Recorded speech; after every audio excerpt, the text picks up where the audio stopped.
Assalamu alaikum everybody. Welcome back to the core communication module. Today we're going to be talking about oral communication, which is a third module, and the first part of this is speaking and listening. So to start off with, we're going to talk about audience and purpose. So to help you decide on the style of speaking that is suitable for a particular situation or context, you should think about these two things. So who are you speaking to and why are you speaking to them? Okay, so for example, in a conversation with friends, you are likely to use very different style of speaking and listening than you would in a formal presentation to an unfamiliar audience. So ask yourself the following key questions when preparing for speaking and listening. So who are your audience? How old are they? Who matters to them? What do you want them to do or feel? And why should they listen to you? So your answer to these questions should help you to focus on how you might best speak to your audience in an interesting and convincing way, okay? So to be clear about your purpose in presentation and discussion, your aim is to persuade your audience to do something, for example, stop dropping litter, or maybe another purpose that you may have, to convince your listeners that your point of view is a fair one to hold? Or is your aim to entertain your audience?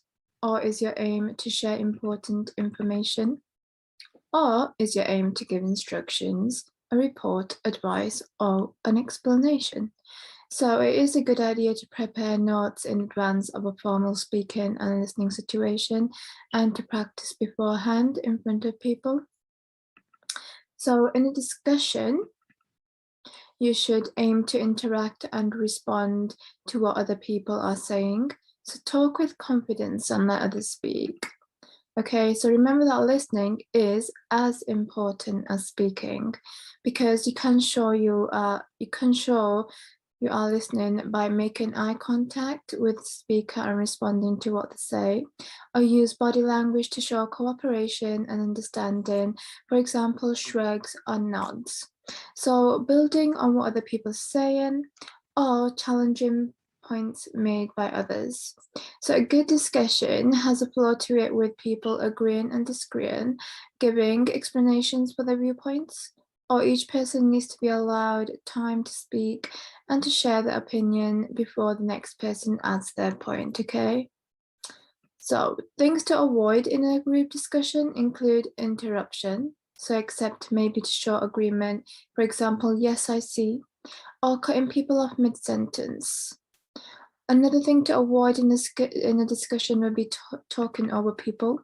So let the person who is discussing first let them give their viewpoint, and then obviously do not talk over them. Also, breaking off into mini discussions within a big group. If you find taking part in discussions is difficult, try planning your ideas and in advance so you know you have something to share. If you don't feel strongly about a topic, build on someone else's point or ask a question to another member of this group. So it makes it easier for you to understand and to talk in a discussion. Preparing to discuss. So the topic you discuss will always have different viewpoints. Think about as many points of view on your topic as you can, then aim to cover the most likely in your discussion. Try to cover only the key issues in detail, and if you do have time, try to do some research beforehand. That always works. So facts, statistics, and examples can be powerful convincers in a discussion. So when taking part in a group discussion, try to use spoken English standard language. Think about your voice, eye contact, and body language, so you can agree and disagree without turning a discussion into a confrontation. So show that you're listening and keep this discussion flowing by asking thoughtful questions. Also, aim to be polite, respect other people's right to their opinions, positive, help the conversation develop by being cooperative, also balanced, listen to both sides of discussion and respond to each.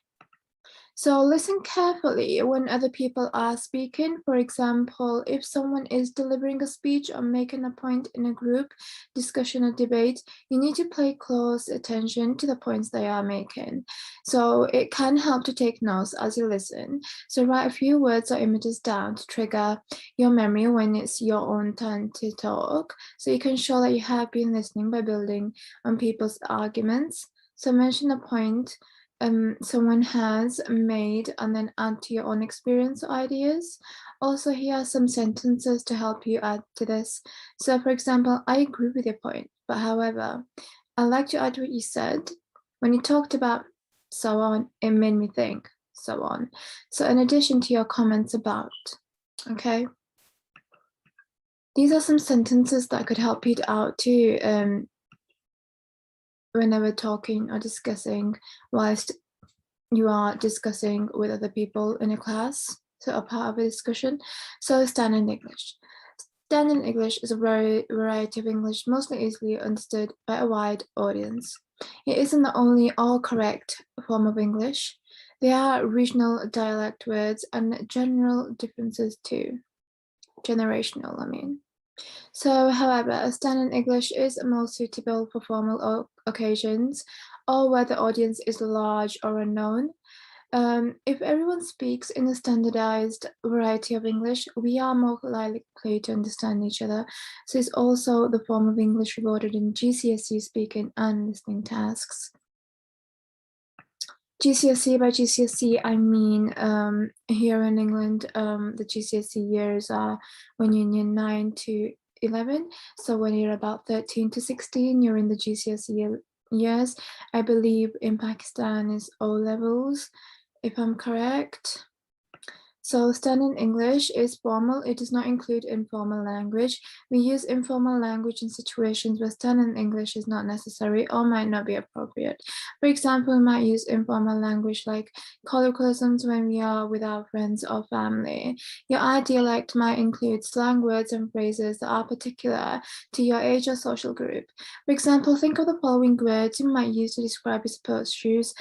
Perhaps you would use one of the following: sneakers, steps, trainers, runners. So most speakers understand the word trainers, but the other words could be considered more informal or slang words. When using informal language, it is also common to use contractions, shortened version of phrases, such as gonna for going to, and it for isn't it, and I ain't for I am not. So these are slang words that are often used here in England. They might have, obviously, people who do speak English in Pakistan must have come across these kind of slang words. So these contractions are not appropriate for formal speaking at all. For formal speaking in situations, I mean, but it would still be acceptable to use contractions like I'm, don't. So these non-standard English words are forms that are easily understood by certain groups of people, but might be unfamiliar to other groups. Although dialect words can be acceptable in formal English, sorry, where was I? Although dialect words can be acceptable in formal English, it's important to think about your audience and purpose when deciding whether to use them or not, okay? So moving on. Presenting is about communicating and information and choosing a style suited to meet the needs of a specific audience. To get started, answer the following questions. What is your presentation going to be about? Who are you presenting to, and why have you chosen this topic? What is important about this topic? Also, why should your audience listen? So it is important whenever orally speaking out loud in discussion, or you may have a presentation and you have to speak out loud, always think about these 5 questions. What is your presentation going to be about? Why? Who are you presenting to? Why have you chosen this topic? What is important about this topic? And why should your audience listen? Okay, so role play activities involve pretending to be a different person or talking on a different role. A role could be developed spontaneously, for example, in response to a proper image, or you might plan carefully to take part in a particular role. So during a role play, think about your voice, facial expressions, movement, posture, gesture. So for example, you might be asked to create a sustain a particular character you've been reading about. So in English, these tasks are usually designed to explore characters in a fictional text, such as the story or play. It might help you to gain a better understanding of a particular character's role in the plot. So these are the different types of way where you would be orally speaking out loud. So in a presentation or when role playing in a class. So also preparing for a character role play, when you are given a role, take some time to think about the following. What is your character's circumstance, the story? What has happened to them in the past and how do they feel now? So what is a relationship to each of the characters in the role play and what do they want from the situation? Make sure your character is not one-dimensional. We are all complex and your character needs to be too.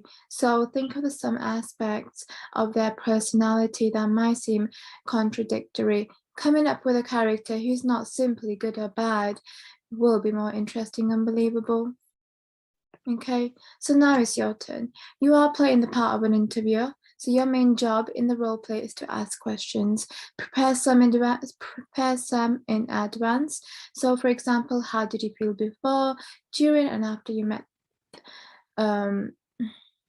For example, this is the witches, but that was a witches interview. So what made you think killing a king might be a good idea? Have things turned as expected?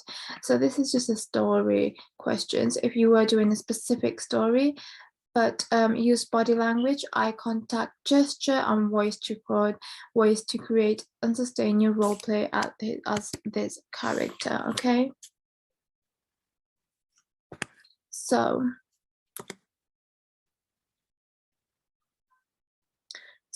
your main job is basically playing a part of an interview. This I will delete because this is just some extended information that I was going to give you, but it's better to give me that when we do go into more detail in the module. So it is best for you to stick to this. You are the part of an interview, so it's your choice if you want to interview the person or you want to be the interviewee. So your main job is to ask them questions. If you're the interview, so mostly it is best to stay as the interview. So you'll be interviewing a person for a job role. Interview a person for a job role. Ask them specific questions.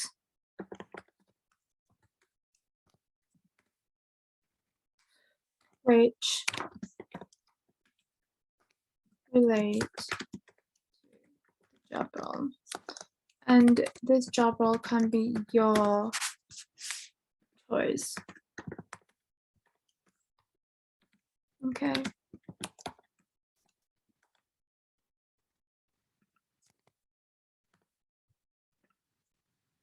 So think about the techniques that we talked about when orally speaking, and even though it is not a presentation or a role play, you are still doing a role play, and we would still need to use the techniques when speaking out in a presentation. So think about all the techniques that we talked about. For example, talk about the sentences that you could put in, talk about what aims they're supposed to be while discussing or talking, so being polite, positive, and balanced. Also think about what to avoid in a group discussion, whether it be an interview discussion or a group discussion, any kind of discussion. These are the main points to avoid and to follow, okay? So make sure that you use body language, eye contact, gesture, and voice to create and sustain your role play as this character. This is just a role play as an example, but obviously you would use this in practice whenever applying for a job. You would be asked these kind of questions.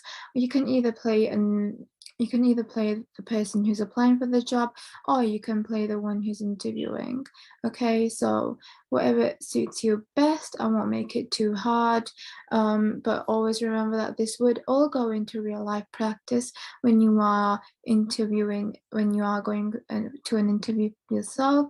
Obviously, also when you are presenting to the class, you would need this type of information stored. So next lesson would be about voice, which is, I believe tomorrow is our last lesson. It would be kind of big because we do have to cover a lot in interview skills, as I am preparing you over here for an interview, getting you into the mind and the rhythm of what to do and what techniques to follow and what to avoid. So tomorrow we will be talking about your voice and how to speak and how to not speak. Okay, so hopefully you enjoy today's short and sweet lesson, and see you tomorrow then, inshallah. Take care. Huda Hafiz.